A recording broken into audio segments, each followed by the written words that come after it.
जीवन में सबसे कीमती धन क्या होता है? एक शिष्य ने अपने गुरु से सवाल किया।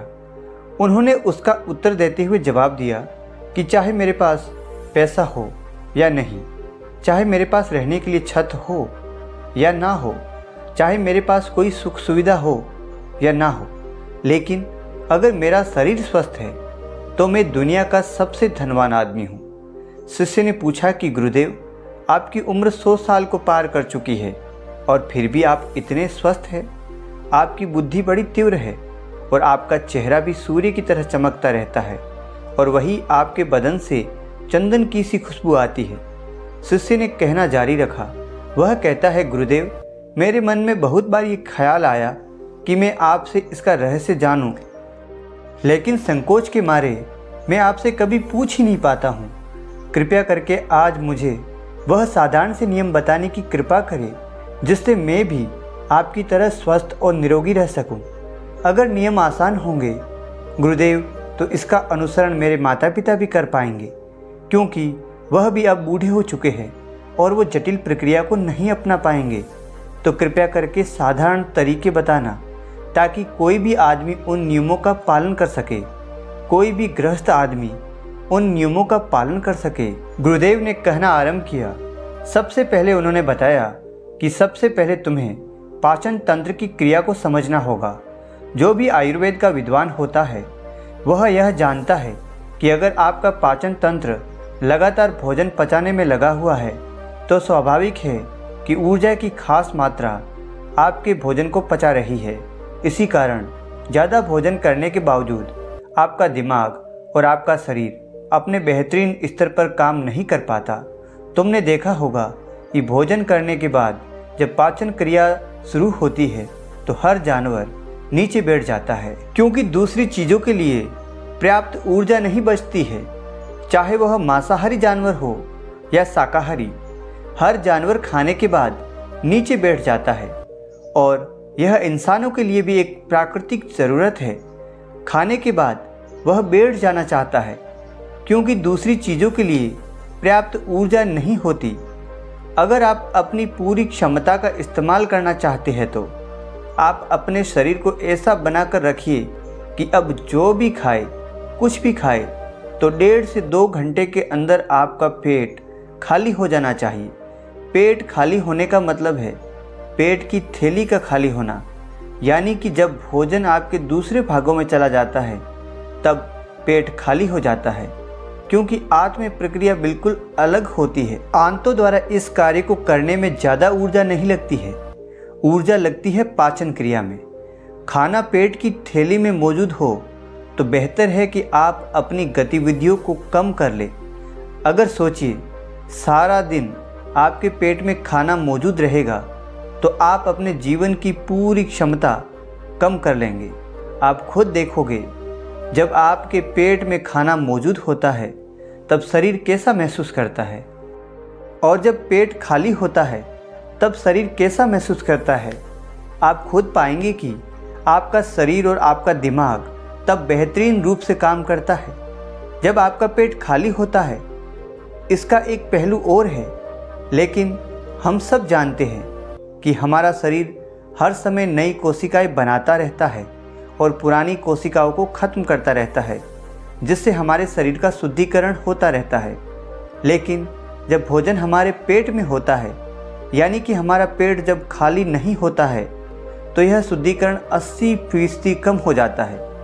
वह सारी गंदगी जो शरीर से अपने आप बाहर निकलती थी, अब वह निकलनी बंद हो जाएगी, जो कुछ समय बाद आपके लिए तरह तरह की समस्याएं पैदा करेगी।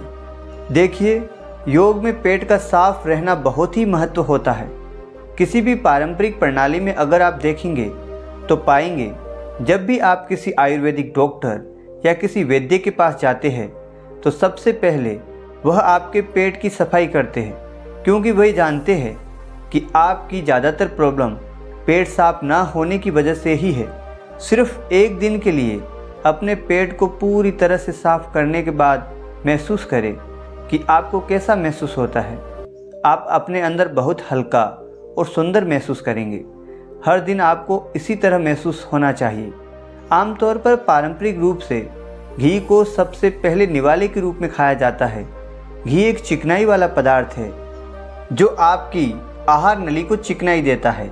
आपको सबसे पहले इसे ही खाना चाहिए ताकि यह भोजन के प्रवाह को आसान बना दे। जब आप बहुत मसालेदार भोजन खाते हैं तो उसे खाने से पहले आपका भोजन मार्ग पर घी की परत चढ़ना बहुत अच्छा होता है। घी का महत्व यह है कि यह आहार नली को साफ रखता है। तो जो व्यक्ति घी का उचित तरीके से सेवन करता है उसका पेट हमेशा साफ रहेगा, क्योंकि वहाँ कुछ नहीं चिपकेगा, वहाँ कुछ भी लंबे समय तक ठहर नहीं सकता। पेट का कैंसर, आंत का कैंसर आजकल बहुत ज़्यादा हो रहा है। तो अगर आप एक निश्चित मात्रा में घी का सेवन करते हैं तो यह घटना बहुत कम हो जाती है। लेकिन इसके लिए घी सही गुणवत्ता का होना चाहिए। अगर घी को उचित तरीके से गाय या भैंस के दूध से बनाया जाए तो इसके कई महत्वपूर्ण फायदे होते हैं। शिष्य ने सवाल पूछा कि गुरुदेव, पाचन क्रिया तो मैं कुछ समझ गया हूँ, लेकिन आप यह बताएं कि आपकी तरह सूर्य जैसा तेज पाने के लिए, चमकता हुआ चेहरा पाने के लिए क्या प्रक्रिया अपनानी चाहिए। गुरु ने इसका उत्तर देते हुए कहना शुरू किया कि देखिए, आज के समय में बहुत सारे लोग सुबह उठते ही खाली पेट चाय पीते हैं। चमकता हुआ तेजस्वी मुख पाने के लिए हमें कुछ प्रक्रिया नहीं अपनानी, हमें बस अपनी दिनचर्या सही करनी है, अपना खान पान सुधारना है। सुबह खाली पेट चाय पीना जहर के समान होता है। वह धीरे धीरे आपके अंदर आपकी आंतों को कमज़ोर कर देता है। पेट में धीरे धीरे एसिडिटी होने लगती है और अपने आप मन और मस्तिष्क सुस्त होते जाते हैं। सुबह उठते ही तुम्हें तांबे, चांदी या मिट्टी के बर्तनों में रखा पानी पीना चाहिए, लेकिन चांदी और मिट्टी की तासीर ठंडी होती है, इसलिए कफ, अस्थमा या दमा जैसे रोगी इसका सेवन न करें। रात में अपने चांदी, तांबे या मिट्टी के बर्तन में पानी रख दिया और सुबह खाली पेट बिना दातुन किए उसे पी लिया। शिष्य ने सवाल किया कि गुरुदेव, बिना दातुन किए हुए अगर हम वह पानी पिएंगे तो हमारा बासी थूक हमारे अंदर ही चला जाएगा। गुरु ने उसे बताया कि वह तो अच्छी बात है, क्योंकि बासी थूक औषधि के समान होता है। गुरु ने चेतावनी दी कि जिन लोगों को अल्सर, टीबी या निमोनिया है उन्हें खाली पेट पानी नहीं पीना है। तांबे के बर्तन में रात में रखे हुए पानी में उसके संस्कार मिल जाते हैं। तांबे के गुण उस पानी में आ जाते हैं और वह तांबा हमारे शरीर में जाकर बहुत से लाभकारी फायदे पहुंचाता है। गुरु ने चेतावनी दी कि अगर मजबूरी ना हो तो प्लास्टिक की बोतल में रखा पानी कभी भी नहीं पीना चाहिए, क्योंकि प्लास्टिक की एक ऐसी संरचना होती है, जब वह गर्म तापमान पर आता है तो प्लास्टिक धीरे धीरे पिघलना शुरू हो जाता है, और जब वह बहुत बारीकी स्तर पर पिघलता है तो उसके कण उस पानी में मिल जाते हैं, जो हमारे शरीर में जाकर कैंसर का कारण बन सकता है। देखिए, यह पानी पीने के बाद अपना पेट अच्छे से खाली करने के बाद आप आंवला या सब्जियों का रस पी सकते हैं। आपको यह पीने में कड़वा लग सकता है, लेकिन जब शरीर को इतने सारे फायदे हो रहे हो, वहाँ पर थोड़ा बहुत कड़वापन बर्दाश्त किया जा सकता है। गुरु ने यह बताया कि यह भी एक सच्चाई है कि हर दिन एक जैसा खाना नहीं खाया जा सकता। तो तुम जिस दिन अम्ल और सब्जियों का जूस ना पी सको, उस दिन आपको दही खाना चाहिए। दही बहुत ही बेहतरीन आयुर्वेदिक औषधि के रूप में इस्तेमाल हो सकता है। अगर इसका सही से इस्तेमाल किया जाए तो हमारे शरीर में बहुत सारी बीमारियों को जड़ से ख़त्म कर सकता है। दही की पर्याप्त मात्रा लेकर उसमें गुड़ या मिश्री का मिश्रण कर लेना चाहिए। इनका मिश्रण हमारे शरीर में बहुत सारी बीमारियों को जड़ से ख़त्म कर सकता है। दही की एक पर्याप्त मात्रा लेकर उसमें गुड़, शक्कर या मिश्री का मिश्रण जरूर कर लें, ताकि आपको दही खट्टा ना लगे। अगर दही में गुड़ मिलाते हैं तो गुड़ बहुत ज़्यादा नया नहीं होना चाहिए, और जितना ज़्यादा यह गुड़ पुराना होगा उतना ही लाभकारी होगा। और दही को थोड़ा पतला कर ले, थोड़ा पानी डाल ले, फिर चम्मच से आप उसे ऊपर नीचे करेंगे तो वह पतला हो जाएगा। पतला होने के बाद वह आसानी से हमारे शरीर में जा सकता है और उसको पचने में भी ज़्यादा ऊर्जा शरीर को नहीं लगानी पड़ती।